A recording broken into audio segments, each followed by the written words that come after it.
Jornal Nacional apresenta hoje a segunda reportagem sobre os 10 anos dos atentados de 11 de setembro. O correspondente Luiz Fernando Silva Pinto mostra o custo financeiro e humano das duas guerras que se seguiram aos atentados.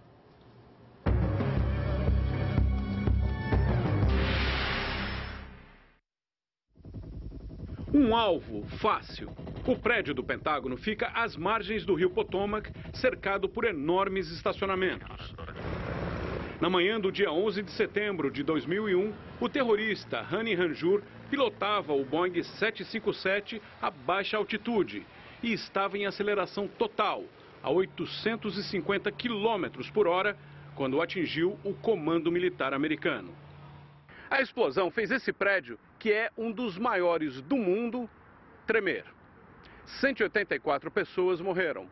Porém, em pouco tempo, aqui mesmo, no centro nervoso das Forças Armadas Americanas, começou a ser planejada a resposta militar aos ataques terroristas. A decisão inicial foi atacar o regime talibã, que protegia a rede terrorista Al-Qaeda de Osama Bin Laden no Afeganistão. A maioria dos americanos e governos de 56 países apoiaram a iniciativa.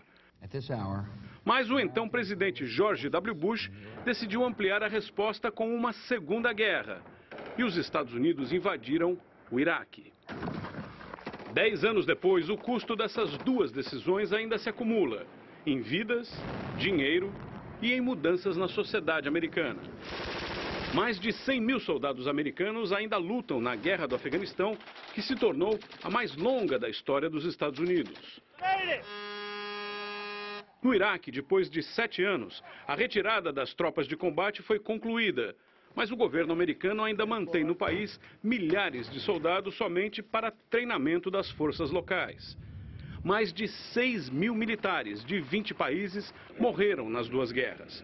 No Afeganistão, as mortes de civis chegaram a quase 9 mil. No Iraque, as estimativas variam de 100 mil a 1 milhão de civis mortos no conflito. William Galston foi assessor na Casa Branca durante os anos 90 e hoje integra o respeitado Instituto de Pesquisa Brookings, em Washington. Para ele, a invasão do Iraque foi a ofensiva errada, no país errado, no momento errado. Galston tem certeza de que Bush acreditava que o então presidente do Iraque, Saddam Hussein, tinha armas de destruição em massa. E afirma, o que ele não teve foi o cuidado de verificar se as conclusões a que chegou estavam bem fundamentadas. Portanto, Bush levou o país na direção errada. Donald Rumsfeld era o encarregado de planejar e executar a invasão do Iraque.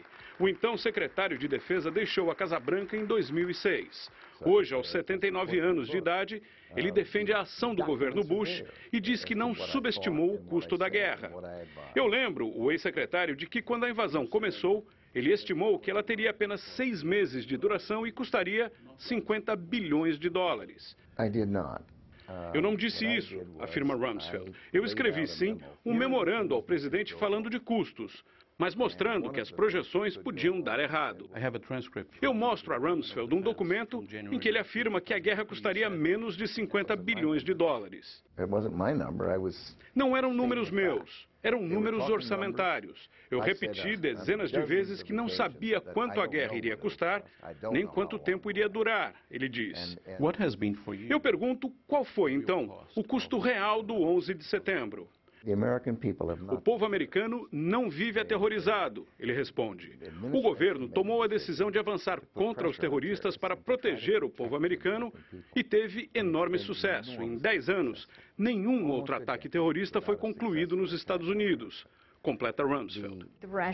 Linda Bilmes, professora de Orçamentos e Finanças Públicas na Universidade Harvard, faz uma avaliação diferente. Ela é coautora do livro A Guerra de 3 trilhões de dólares, o custo real da guerra do Iraque. E afirma que os custos continuam a crescer com o tratamento de veteranos feridos e os gastos militares que ainda hoje são feitos no Iraque. Para Linda Bilmes, o valor já está perto dos 4 trilhões de dólares, cerca de 80 vezes o valor citado inicialmente por Donald Rumsfeld. E ela diz que mais do que o gasto direto, a guerra no Iraque criou outros graves problemas. Um deles, o endividamento do governo americano. Os Estados Unidos estão sofrendo por falta de investimento. Basta andar na rua para ver isso. Todo aquele dinheiro poderia ser gasto aqui. Nós vamos viver com as consequências disso por muito tempo, conclui Linda Bilmes. Durante 7 anos, George W. Bush tentou capturar o principal responsável pelos ataques de 11 de setembro. Mas a notícia, pela qual os americanos esperaram quase uma década, foi anunciada em maio desse ano pelo sucessor dele, Barack Obama. O terrorista Osama Bin Laden estava morto. O paradeiro do chefe da Al-Qaeda foi descoberto a partir de um minucioso trabalho de inteligência feito pelo Serviço Secreto americano.